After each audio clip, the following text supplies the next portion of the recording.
송가인이 생방송에서 전현무의 충격적인 거짓말을 폭로했다는 표현은 자극적으로 들리지만 그 장면의 본질은 단순한 공격이나 폭로가 아니었다. 오히려 방송의 긴장감과 인간적인 허점이 교차한 순간이었다.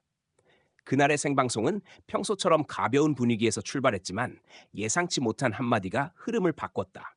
송가인은 웃음을 지은 채도 아니었고 분노를 드러내지도 않았다. 그는 차분하게 그 말은 사실과 달랐다고 짚었다. 그 순간 스튜디오는 조용해졌고 시청자의 시선은 단번에 집중됐다. 문제가 된 거짓말은 도덕적 비난을 부를 만한 사안이 아니었다. 방송을 위해 덧붙인 설명 혹은 과장된 에피소드에 가까웠다. 전현무는 과거의 한 일화를 소개하며 자신이 그 자리에 있었고 상황을 이렇게 정리했다고 말했다.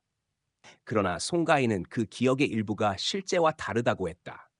그때는 그렇게 진행되지 않았다는 말은 짧았지만 분명했다. 사실 확인이 곧바로 이루어지는 생방송에서 이 같은 정정은 보기 드문 장면이었다. 송가인의 태도는 공격적이지 않았다. 그는 전현무를 몰아세우지 않았고 웃음으로 얼버무리지도 않았다. 대신 차분하게 맥락을 바로잡았다. 방송용으로 이해하지만 그건 제가 겪은 일과는 달랐다는 말은 개인의 기억을 존중하면서도 사실을 분리하는 방식이었다. 전현무는 잠시 말을 멈췄고 이내 고개를 끄덕였다. 그 짧은 정적이 이 장면을 충격으로 만든 이유였다. 전현무의 반응 역시 중요했다. 그는 즉각 반박하지 않았고 변명을 늘어놓지도 않았다. 오히려 기억이 섞였다고 인정하며 상황을 정리했다. 생방송 특유의 즉흥성 속에서 한쪽이 일방적으로 밀어붙이지 않고 서로의 기억을 교차 확인하는 장면은 드물다. 그래서 이 장면은 논란보다 신뢰를 남겼다. 거짓말이라는 단어가 붙었지만 실제로는 기억의 오류와 방송의 과장이 만나는 지점이었다. 그럼에도 시청자 반응은 뜨거웠다. 이유는 분명했다. 송가인이 보여준 태도가 신선했기 때문이다. 그는 웃음 코드에 편승하지 않았고 선후배 관계를 앞세워 침묵하지도 않았다. 그렇다고 상대를 곤란하게 만들지도 않았다. 정확하게 말하고 필요한 만큼만 설명했다. 그 절제는 생방송에서 더 큰 힘을 가졌다. 말의 톤과 속도, 멈춤의 타이밍까지 계산된 듯 보였지만 과하지 않았다. 이 장면은 송가인의 방송 태도를 다시 보게 했다. 그는 예능에서도 자신의 기준을 잃지 않는다. 재미를 위해 사실을 바꾸는 방식보다 사실을 바탕으로 재미를 만드는 쪽을 택한다. 그래서 그의 정정은 웃음을 죽이지 않았다. 오히려 분위기를 단단하게 만들었다. 전현무 역시 그 흐름을 받아들였다. 두 사람의 호흡은 충돌이 아니라 조율로 귀결됐다. 왜 이 장면이 폭로라는 단어로 회자되었을까? 생방송이라는 조건 때문이다. 녹화였다면 편집으로 정리될 수 있었고 사후 설명으로 무마됐을지도 모른다. 그러나 생방송에서는 말이 그대로 남는다. 즉각적인 반응과 표정, 짧은 침묵까지 모두 전달된다. 송가인의 한마디는 그 조건 위에서 더 크게 울렸다. 준비된 고발이 아니라 즉석에서의 사실 확인이었기에 더 진짜처럼 다가왔다. 이후 온라인에서는 해석이 갈렸다. 일부는 과장된 말에 선을 그은 용기라고 평가했고, 다른 일부는 예능에서 그 정도는 이해할 수 있는 범위라고 했다. 하지만 공통점은 있었다. 송가인의 태도가 불편하지 않았다는 점이다. 그는 상대를 깎아내리지 않았고 자신의 경험을 과장하지도 않았다. 그래서 논쟁은 인물 비난으로 번지지 않았다. 전현무의 방송 캐릭터도 재조명됐다. 그는 상황을 키우지 않는 선택을 했다. 웃음으로 넘기거나 권위를 내세우지 않고 기억의 오류를 인정했다. 이 선택은 오히려 신뢰를 높였다. 실수를 인정하는 태도는 생방송에서 가장 어렵지만 가장 효과적이다. 두 사람의 대응은 대립이 아니라 합의로 마무리됐다. 이 장면이 남긴 메시지는 단순하다. 방송은 재미를 추구하지만 사실을 완전히 벗어나면 신뢰를 잃는다. 동시에 사실을 바로잡는 방식 역시 중요하다. 공격이 아닌 확인, 폭로가 아닌 정정. 송가인의 한마디는 그 균형을 보여줬다. 그래서 충격적인 거짓말이라는 자극적인 제목과 달리 실제 장면은 성숙했다. 송가인은 이후 인터뷰에서 이 일을 크게 언급하지 않았다. 그는 생방송에서는 서로 도와야 한다고 짧게 말했다. 이 말은 상대를 보호하면서도 자신의 기준을 지키는 태도를 함축한다. 그는 논란을 키우지 않았고 설명을 늘리지도 않았다. 필요한 말만 남겼다. 결국 이 사건은 폭로의 서사가 아니라 신뢰의 서사로 남았다. 생방송에서의 작은 정정이 어떻게 분위기를 바꾸고 출연자의 태도가 프로그램의 품격을 지키는지를 보여줬다. 거짓말이라는 단어는 자극적이었지만 그날의 핵심은 정확함과 존중이었다. 송가인은 그 균형 위에서 말을 선택했고 전현무는 그 선택을 받아들였다. 그래서 이 장면은 오래 회자된다. 누군가를 쓰러뜨리는 폭로가 아니라 사실을 제자리에 돌려놓는 정정이었기 때문이다. 생방송의 긴장 속에서 두 사람은 각자의 역할을 해냈고 시청자는 그 성숙함을 목격했다. 충격은 있었지만 상처는 남지 않았다. 그것이 이 장면의 진짜 의미다. 송가인이 유튜브 밥친구라는 이름 아래 성운 우정욱 셰프와 함께한 시간은 예능의 속도와는 다른 결로 흘렀다. 시작은 소박했고 중심에는 밥상이 있었다. 화려한 연출도 과장된 리액션도 없었다.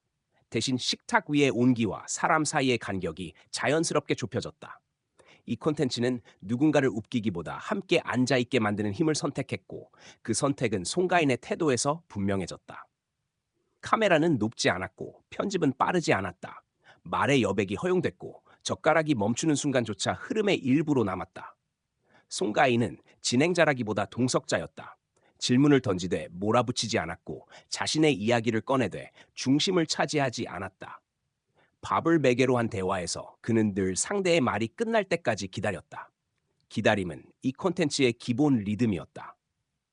성우는 배우로서의 이미지를 잠시 내려놓았다.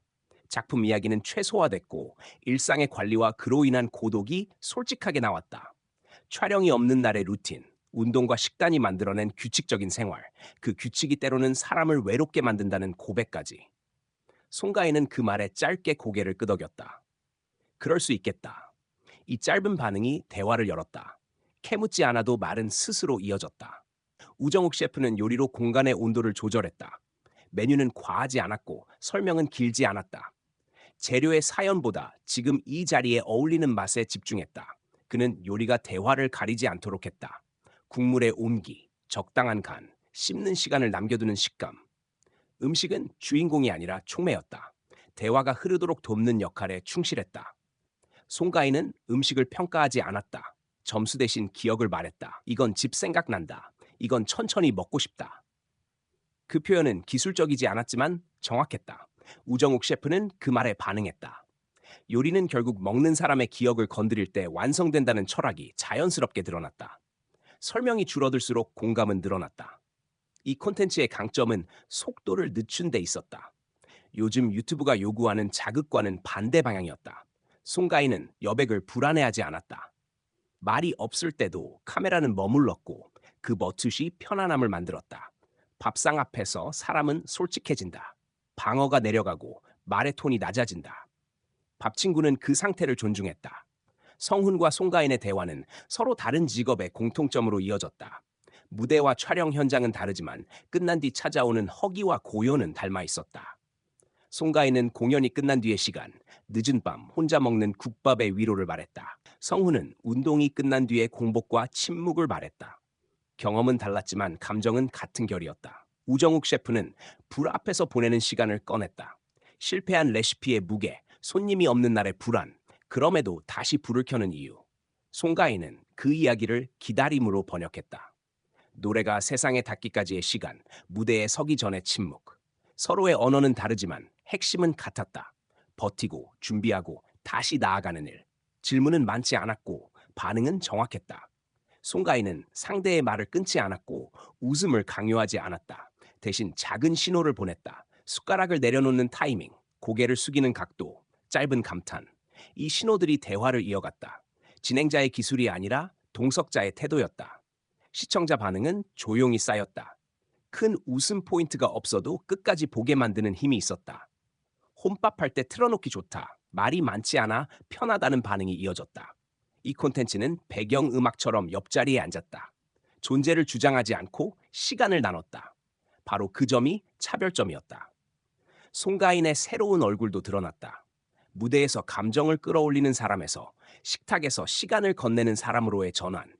그는 늘 사람을 중심에 두어왔고 밥상은 그 철학을 가장 잘 드러내는 공간이었다. 노래 없이도 그는 분위기를 만들었다. 말의 크기를 줄이고 온도를 맞췄다. 성우는 마지막에 촬영인데도 쉬다 간 느낌이라고 말했다. 우정욱 셰프는 고개를 끄덕였다. 이 짧은 평가가 콘텐츠의 성격을 정확히 요약했다. 쉬어가는 자리, 그러나 비어있지 않은 시간. 송가인은 웃으며 정리했다. 밥 먹는 시간은 원래 그래야 한다. 단정하지만 부드러운 문장이었다. 유튜브 밥 친구는 큰 메시지를 외치지 않는다. 대신 반복 가능한 제안을 건넨다. 오늘도 누군가는 혼자 밥을 먹는다. 그때 이 영상은 옆자리에 앉는다. 말이 많지 않아도 괜찮은 친구로. 송가인, 성훈, 우정욱 셰프가 함께한 시간은 특별한 사건이 아니라 일상의 방식이었다. 결국 이 콘텐츠의 완성도는 균형에서 나왔다. 꾸미지 않은 말, 과하지 않은 음식, 느린 호흡. 송가인은 그 균형을 알고 있었다. 그래서 그는 밥상 앞에서 더 빛났다. 노래가 아닌 침묵으로, 무대가 아닌 식탁으로 사람을 연결했다. 유튜브 밥 친구는 그렇게 조용히, 그러나 분명하게 완성됐다.